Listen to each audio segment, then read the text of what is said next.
Every day, we pass by so many people, strangers with ordinary faces, going about their lives like everything's fine. But sometimes you have to wonder what's really going on beneath the surface. Today's story is about someone who didn't exactly stand out, not in the way you'd expect, but what happened to her left a mark most people can't forget. It started on the morning of August 18th, 2018. Christina Kraft, 36 years old, woke up with a splitting headache. She was on the floor of her apartment and had no idea how she ended up there. Her head was pounding, her body felt heavy, and for a few minutes, she just lay there, trying to piece it all together. She knew she'd had a few drinks the night before, but this didn't feel like a regular hangover. She couldn't remember anything past a certain point at the bar. Her night just vanished. And that didn't make sense to her. She wasn't the type to lose control. She hadn't even drunk that much. Something just didn't feel right. Still, she tried to reassure herself. At least she was home. At least she'd made it back to her own place, not somewhere unfamiliar or unsafe. But the more she looked around, the more uneasy she felt. Things were missing. Expensive stuff, handbags, designer shoes, jewelry, credit cards, all gone. That's when it really hit her. Someone had been in her apartment. And she wasn't just dealing with a blackout, she'd been drugged. That was the only explanation that made sense. Someone had slipped something into her drink, followed her home, and robbed her while she was out cold. The realization terrified her. If that person had her keys, if they made a copy, they could come back at any time. Christina couldn't relax. She didn't even feel safe staying in her own home. For days, she barely left the apartment, and even when she finally stepped outside, that fear never really went away. It stayed with her right up until the very end. While you're settling in for the story, leave a comment. Where are you watching from? Your city, the time, and what the weather's like. And let me know what case you think I should cover next. What's the one that really grabs you? I read all your suggestions, and if you haven't subscribed yet, now's the perfect time. It really helps keep these stories going. All right, settle in. Let's begin. Christina lived in Ardmore, a quiet suburb just outside Philadelphia. The area was known for its charm and historical feel, but Christina was more into the city's nightlife. She loved the energy, the buzz, the social scene. That's where she felt most alive. She was born on July 11th, 1981, Christina Carlin Kraft, into a tight-knit family, but things took a hard turn when she was just 9. Her mom passed away in 1990, and from that point on, her dad raised the kids on his own until he remarried. With the new marriage came a bigger family, step-siblings, new routines. Everything doubled almost overnight. After high school, Christina got a job waiting tables at a casino by the coast. It wasn't exactly glamorous, but it was something, and more than that, it gave her a first real glimpse into the kind of world she wanted, one where charm and confidence could actually take you places. She had always dreamed of being in the spotlight, a model standing in front of the camera, her face on the cover of a magazine. Then, in the summer of 2003, something big happened. While working at the casino, she met someone, an investor. The area was booming. Over $1 million had been poured into building it up into a high-end resort, which brought in all kinds of wealthy business people. One of them was Alex Ciccatelli, a banker, and he ended up changing her life. They clicked right away. Instant connection. It wasn't just attraction. They genuinely understood each other. Fell hard, fast. It was the kind of relationship people talk about like fate, and they stayed together for 14 years. Even though they never had kids, they built a real life together. Christina still wanted to pursue her modeling career, and Alex supported her every step of the way. She'd been getting small offers since she was young, a few photo shoots here and there, but now things started to take off.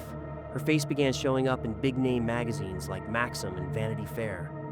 She modeled for major brands L'Oreal, Victoria's Secret, Massachusetts Sea, and plenty more. As her portfolio grew, so did her reputation. But there was one goal she hadn't reached yet, one dream she still held on to. Playboy. For Christina, being featured in Playboy wasn't just about fame. It meant making it to the top. That was the ultimate sign that she'd really arrived. At the time, Playboy was still a huge name, not just a magazine, but a whole cultural force. In 2005, they even launched a popular reality show. Christina was one of thousands who sent in their photos hoping to be chosen. And she wasn't just another face in the crowd, she stood out. There was something about her that made people remember her. So, back in 2009, she gets this phone call. And it's pretty incredible news. Christina had been chosen as Girl of the Week. This meant her photos were going to be published in the pages of Playboy, along with a short biography, as part of a special contest. The photo shoot happened on May 4th, 2009, and, it went brilliantly. Of course, this wasn't exactly her full dream come true because what she really wanted was to get on the cover, to have a full spread. But even this small success was a significant step toward that goal, that photo shoot. It really opened the doors for her into the world of Playboy. After that, Christina started going to a lot of social events. She was meeting Hollywood celebrities, and even Hugh Hefner himself honored her with his attention. However, in the whole hierarchy of the Playboy girls, she was still on one of the lower rungs, so to speak. But Christina was confident that it was only a matter of time before she would be right up there with the models who really represented the legendary brand. Unfortunately, Christina was facing a serious obstacle on the way to her dream, and that was her age. At the time of the shoot for Playboy, she was already 26 years old, and by the magazine standards, that was considered, well, a respectable age. The chances of any real success were sort of melting away before her eyes. In the end, Christina didn't manage to get that big triumph she was hoping for. Her modeling career ended just about as swiftly as it began. But she was an ambitious person, and she wasn't going to just give up. She had a lot of other ideas and aspirations. She decided to try and make a name for herself in another field, and she really didn't suspect how that connection with Playboy could affect those plans. I mean, despite its huge popularity, the magazine had a rather complicated reputation in media circles. Because of her work with Playboy, famous brands and publications started to refuse to work with Christina. She was going to some of the most prestigious auditions in the US, but even when she got approving feedback about her appearance, she never got the jobs.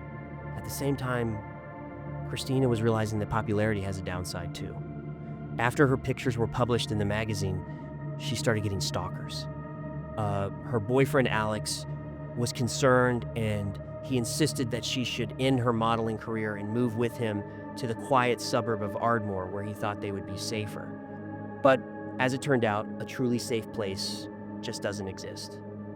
Even here, Christina would meet a tragic fate. On August 21st, 2018, Alex went on a business trip to New York, leaving Christina alone in their apartment.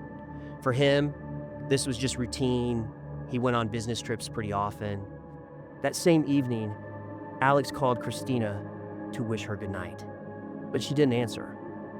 Knowing what an active lifestyle she led, he didn't attach too much importance to it, and he just decided to call her back in the morning. The next morning, Alex tried to call Christina again, but her cell phone just remained silent. Despite wanting to hear her voice, his work needed his attention. He had to complete all his meetings before he could head back to Ardmore.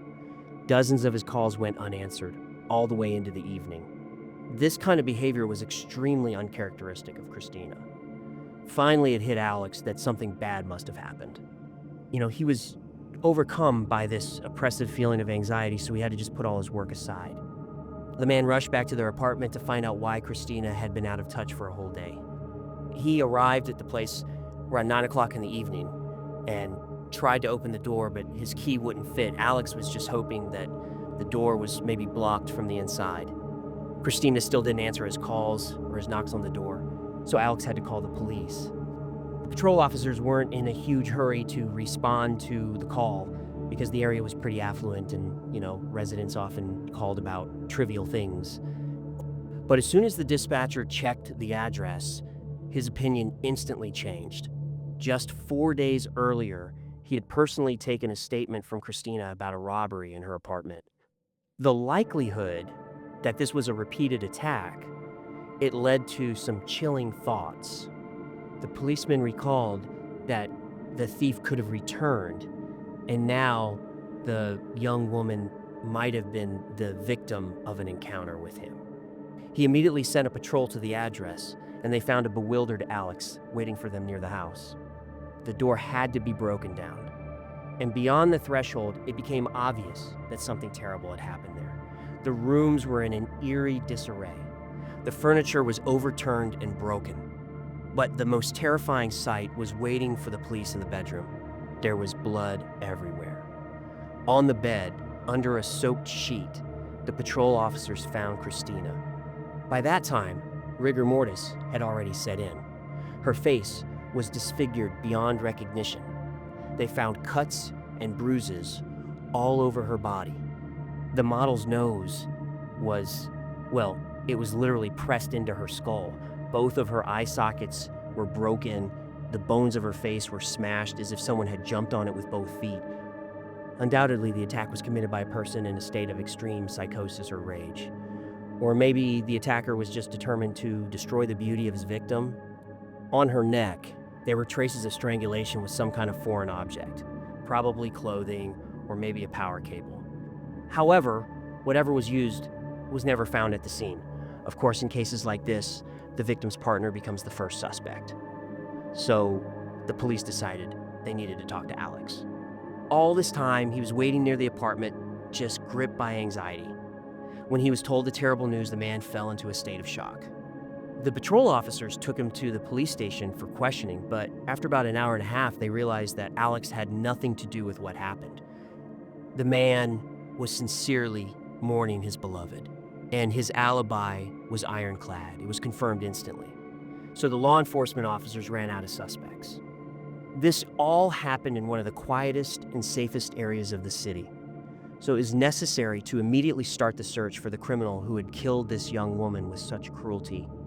The police believe the key to solving the case could be the victim's statement about the robbery she'd filed 4 days ago. The police were convinced that these two incidents were connected. At the time of the murder, the investigation into the robbery was still ongoing.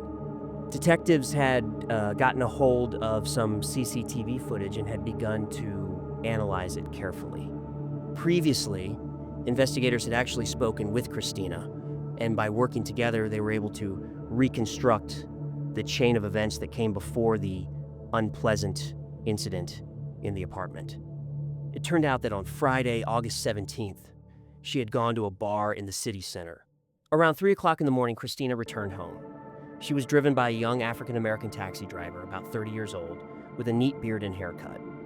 It was possible to get the data on the car she arrived in. On the footage from the cameras near the apartment, the police found frames where Christina loses consciousness as soon as she gets out of the taxi. After that, the driver dragged her into the back seat. Apparently, he took Christina's keys and then headed to the apartment. The man stayed in there for over an hour before leaving the building carrying a heavy box. It was noticeable on the footage that it wasn't easy for him to drag it. Later, the taxi driver woke Christina up, helped her get out of the car, and escorted her to the apartment. Then he just drove away. Having gotten these video frames, law enforcement made them public and appealed to the public, asking that if anyone recognized the person, to please provide information about him. At the same time, investigators began to examine the details of the victim's life. It turned out that Christina was very active on social networks. And thanks to that noticeable digital footprint, the police managed to find out about an incident back in 2016. It was even written about in the news. At that time, the police were called to one of the expensive restaurants in Manhattan where a visitor had gotten into a quarrel with the manager. It turned out that Christina had hit the establishment's employee several times. She was even arrested. In the end, Alex sorted out the problems. The model was released on probation for 6 months. Investigators checked the theory about revenge from the offended restaurant employee, but they quickly discarded it. After moving to Ardmore, Christina couldn't get used to a quiet life for a long time. She was just accustomed to parties and get-togethers. Gradually delving into the girl's biography, the police came all the way back around to her debut in Playboy. Of all the information they found, this lead turned out to be the most significant. After all, models often become victims of stalking. And Christina had several accounts registered on different platforms, all related to the modeling business. It was pretty likely that the criminal had found his victim through this data. At the same time, the police were tracking the statements from Christina's bank cards. It turned out that on the evening after the murder, someone had used them in a grocery store right near her apartment. They were able to establish that the cards were used by that same driver who was recorded by the cameras. He was identified. The taxi driver's name was Andre Melton, and he had a solid criminal history. Andre was considered a pretty dangerous criminal. The young man was prone to violence and had attacked women more than once. Detectives quickly got a search warrant for his home and also an arrest warrant for burglary. Unfortunately, when the police got there, Andre was gone. He had fled. However, law enforcement officers went into his home and conducted a search, and during that search, they found most of the items that had been stolen from the victim. But the police weren't as worried about that anymore. What they needed to do was detain this dangerous criminal and prove his involvement in the murder, which the investigators really had no doubt about. Around that time, the autopsy report was ready. The expert found 22 broken facial bones in Christina. There were practically no uninjured parts left on her head. Everything that wasn't broken or crushed was covered with bruises from the beating. Of course, based on the specialist's conclusion, the case was qualified as a murder. And given the sheer rage the criminal acted with, the attack was seen as intentional and maybe even had a personal motive. Continuing to study the footage from the surveillance cameras, the police discovered another suspicious man. Around 3 in the morning on the night before Christina's murder, she again appeared on camera, this time in the company of a stranger. He was also African American, about the same age as Andre, but he clearly was not the taxi driver who had robbed the model. Both of them entered the apartment building, but neither of them ever came out. So how did the stranger leave the building? The only suspicious signal was a mark from the security system that at 5:20 in the morning, the balcony doors of the model's apartment opened and then closed. Christina and her boyfriend lived on the first floor.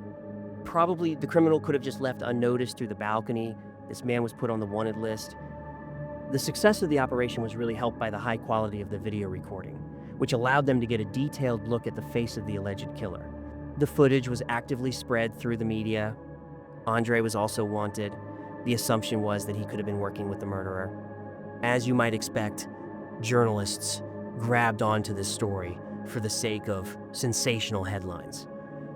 Articles about the disappearance of the Playboy model started showing up in the newspapers with the absolute dirtiest assumptions. Alex, as well as Christina's parents, was extremely angry about this because the whole media circus was turning the girl from a respectable, beautiful young woman into, well, almost an escort and a stripper. Her loved ones desperately tried to clear Christina's name in the media, trying to dispel the stereotype that she was some kind of indecent person. But despite all these problems, the published information did have a positive impact on the investigation. On August 22nd, Andre Melton himself called the police station, seeing his photo being shown on television right alongside the image of the alleged killer. He decided he wanted to clarify the situation. Andre said he understood the seriousness of a murder charge, and he admitted that he had robbed Christina on August 18th, but he insisted that he was not involved in her death. At the same time, the taxi driver had no intention of surrendering to the authorities because he was afraid of being charged with murder. The search for suspects continued until another taxi driver contacted the department. He told them how, shortly before Christina's tragic death, he had driven her and an African-American man to her apartment at night. According to him, there was clearly a spark between them. Interestingly, Christina had stopped the car right on the road without using the app and persistently asked him to give her and her friend a ride to the apartment. She probably didn't want to leave a digital trail on purpose. Christina didn't have any cash, but her companion promised to pay when they arrived at the house. The African-American stranger confirmed this to the driver several times. He even assured him that he would leave a $100 tip if the taxi driver waited outside for him for 15 minutes. The driver was convinced. Christina had told the driver that some men were harassing her on the street and that this stranger had stood up for her and offered to help her get home. She seemed grateful to him. But during the trip, the stranger was behaving calmly, and Christina seemed a little on edge. Of course, the taxi driver was deceived. No one came out of the apartment to give him the money. In the end, the driver just drove away. On October 26th, another message was received at the station. According to a new witness, he had been a ward mate with the man whose photo he saw in the news.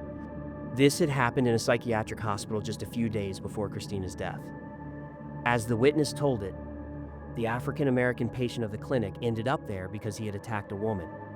The aggressive man was kept in the psychiatric hospital for 3 days. According to the witness, they had a rather creepy conversation, and during it, the stranger confessed that he had already killed a woman and that he liked to strangle. He described with delight how there was no better feeling than the convulsions of a body taking its last breath. The man who called was convinced that it was this patient who was in the house of the murdered Christina. All these clues were great news for the police.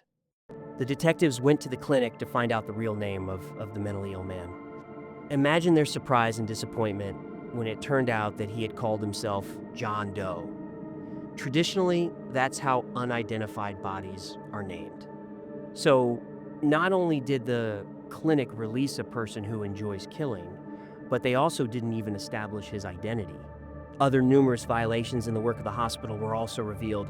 It seemed that the investigation had reached a dead end again, but on August 29th, a breakthrough finally occurred.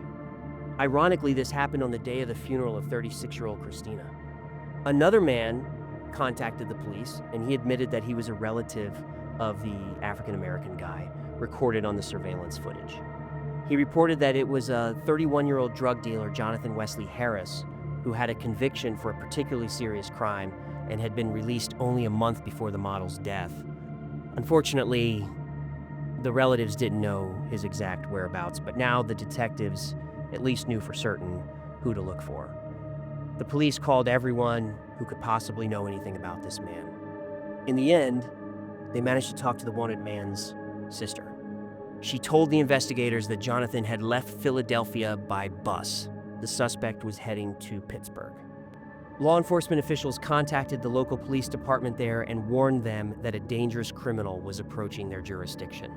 According to the detectives' calculations, he was still on the way, so numerous Pittsburgh patrols went to the bus station, hoping to intercept the killer.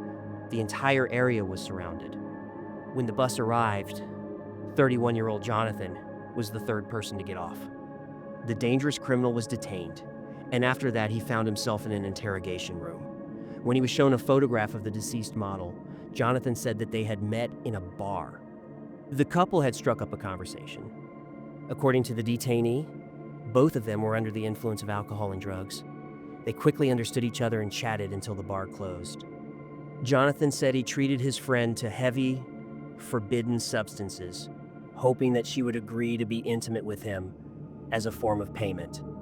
This was also suggested by the fact that Christina went with him in a taxi to her home. However, in the apartment where the murder took place, he said she refused him and then refused to pay the bill of $1,200 for all the drugs that Jonathan had spent that evening. A verbal argument broke out between them. Christina insisted that she hadn't asked to be treated, that Harris had done it of his own free will, so she wasn't going to pay for anything. After that, he claimed he just left, leaving Christina heavily intoxicated but alive. This story sounded extremely implausible, and it in no way explained how all the bones in the model's face ended up broken. Why did she die of strangulation if no one else entered the apartment? An even bigger problem for Jonathan was the fact that no drugs were found in Christina's blood, only alcohol. Investigators made it clear that they did not believe his words and left the interrogation room to give the suspect time to think everything over. Amazingly, it worked. When the detectives returned, Jonathan confessed to the murder, but he blamed Christina for everything.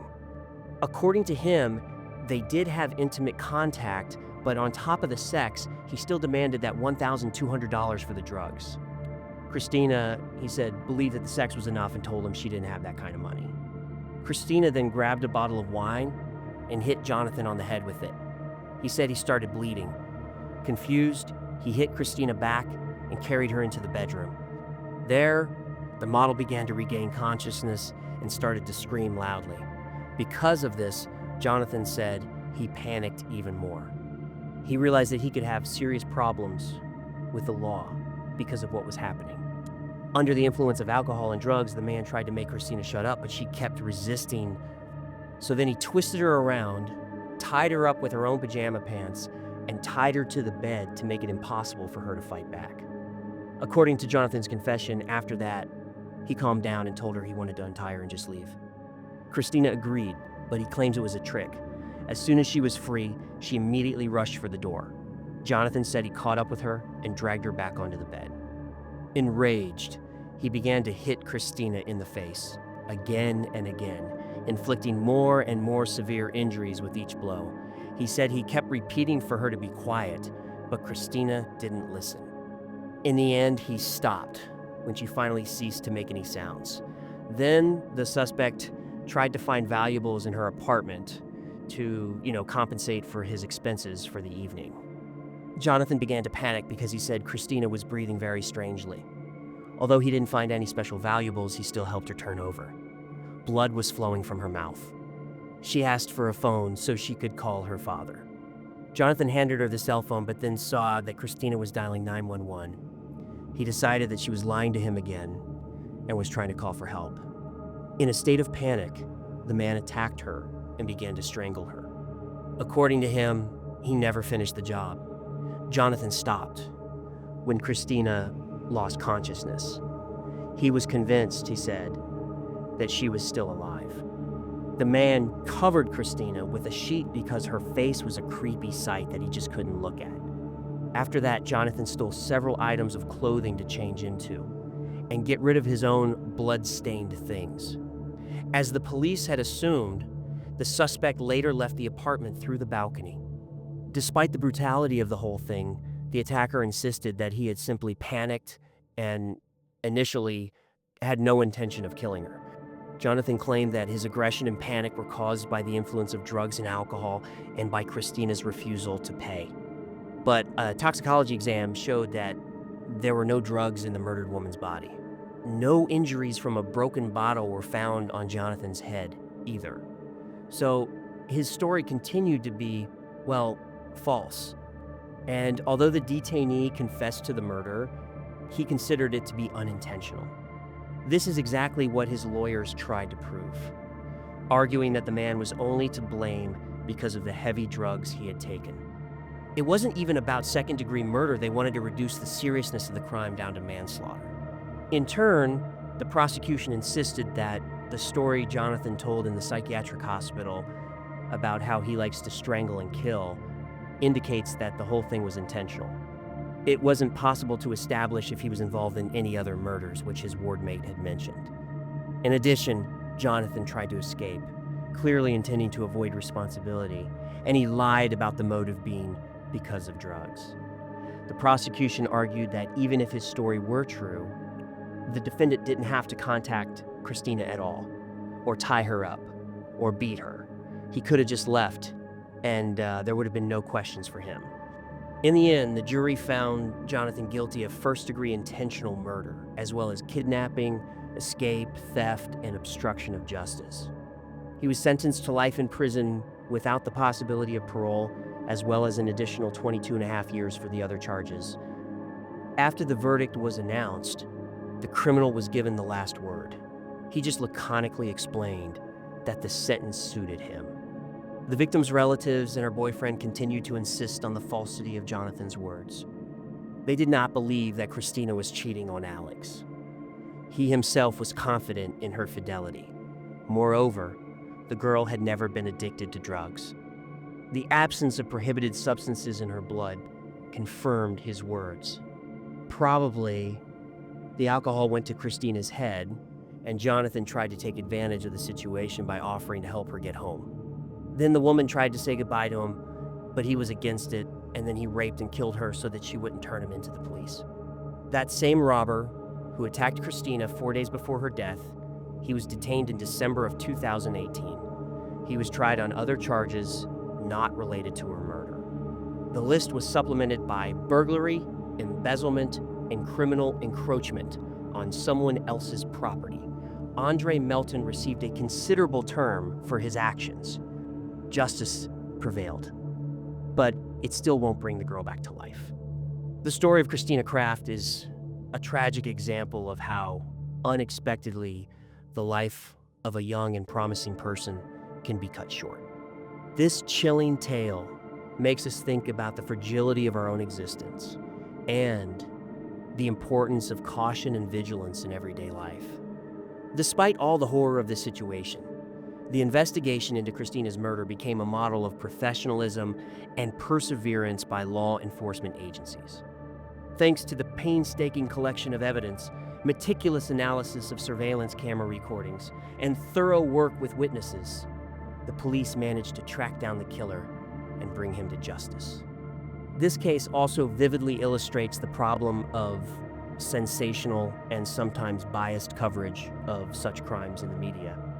Instead of sticking to the facts and supporting the deceased's loved ones, some media outlets resorted to spreading rumors and speculation, causing even more pain to Christina's relatives.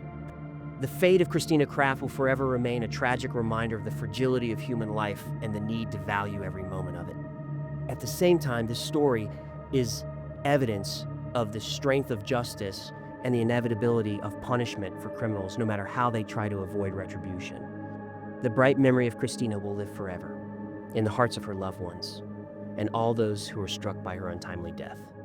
And although justice has been restored and the killer has been punished, it will never bring back the deceased or alleviate the suffering of her loved ones. But they can find at least a small crumb of solace in the fact that the criminal will spend the rest of his days behind bars. So let this sad story be a reminder to each of us about the pricelessness of life, the importance of taking care of our safety, and the need not to remain indifferent to the suffering of others.